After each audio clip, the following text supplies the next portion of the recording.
शेळीपालन किती शेळ्यापासून सुरुवात केली पाहिजे, आपण किती बकऱ्या घ्यायला पाहिजे सुरुवातीला. तर मित्रांनो, एजे गोट फार्ममध्ये सर्वांचं सहर्ष स्वागत. तर कोणी जे नवीन असाल त्यांनी आपलं चॅनल सबस्क्राईब करा, लाईक करा, कमेंट करा आणि इतरांना शेअर करू शकता आवडल्यास.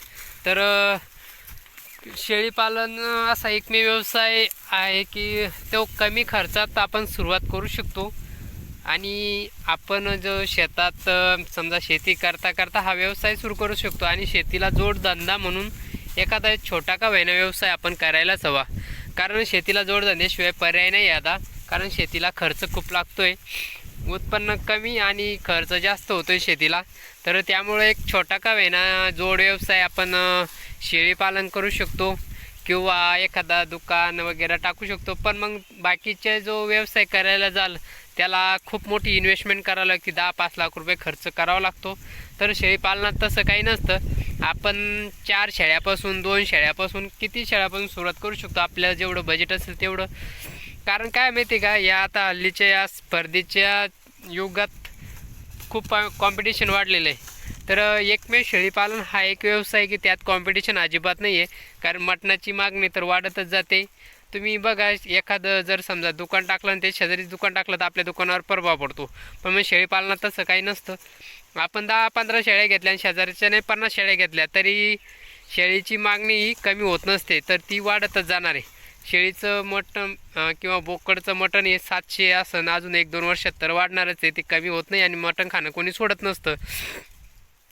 तर बघा, शेळीपालनात खूप फायदे असतात. फक्त आपला टायमिंग मॅनेजमेंट आणि त्यावर होणारा खर्च कितपत केला पाहिजे किंवा आपण किती शेळ्यापासून सुरुवात केली पाहिजे हे महत्त्वाचं गणित असतं.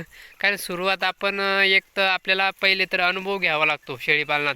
आपण उठलं आहे पैसे म्हणून शेळ्या घ्यायच्या न जायचं बाजारात आणि आणायच्या कशा पण शेळ्या, हे जमत नसतं. कारण आपल्या तिथं आणल्यावर त्या शेळ्यांना वातावरण सूट होत नसतं. 2-4, 7-8 दिवस त्यांची खूप काळजी घ्यावी लागते.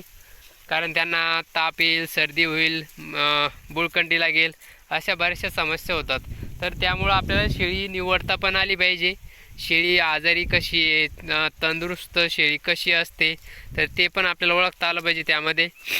तर आपण समजा 2 शेळ्या जरी घेतल्या तर त्या वाढत जाऊन तिचे आपण ती व्यायल्यानंतर तिच्या पाटा असतात त्याच आपण घरी ठेवायच्या. मग तसं वाढत जातं, जेणेकरून आपल्या शेळ्या वाढत जातात आणि 1-2 वर्षानं डबल टिबल शेळ्या होत असतात.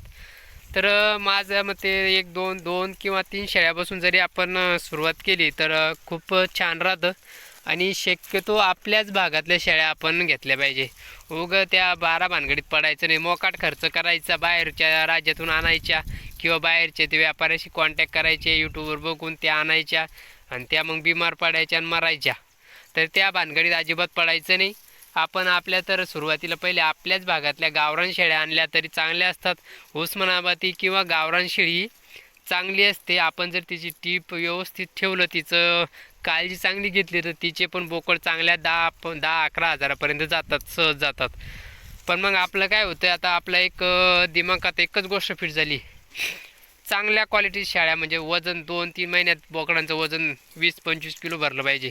अरे बाबा, पण मग ते भरतात, पण मग आपल्याला ते जमलं पण पाहिजे त्यांना म्हणजे असं हे काही करावं लागत नसतं. पण मग काय राहतं, बाहेरून आणलेल्या त्या शेळ्या खूप स्ट्रेसमध्ये जातात. परत आपण इथं आणल्यावर परत अजून स्ट्रेसमध्ये जातात. कधी काय होतं माहिती आहे की यामुळं मोठमोठे गोट फार्म बंद पडलेले त्या जातीवंत शेळीच्या नादात आणि या 12 भानगडीच्या नादात.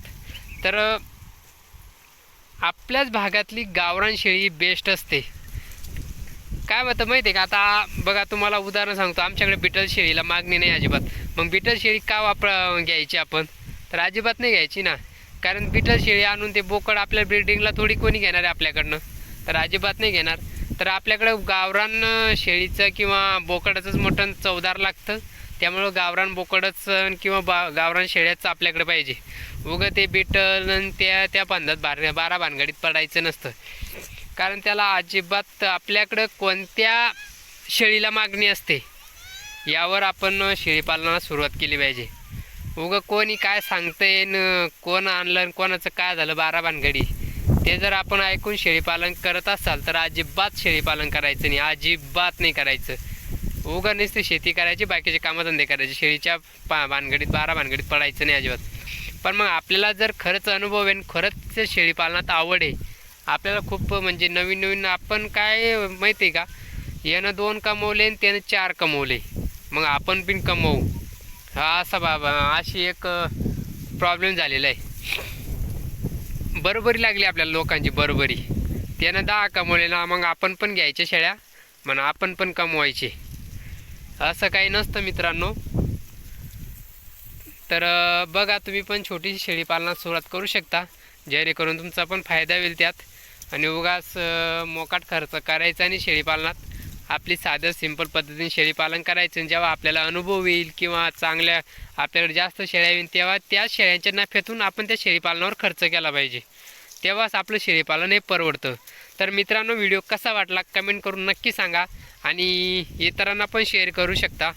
तर भेटू आपण परत एका नवीन व्हिडिओमध्ये. तोपर्यंत सर्वांना बाय बाय, धन्यवाद, काळजी घ्या.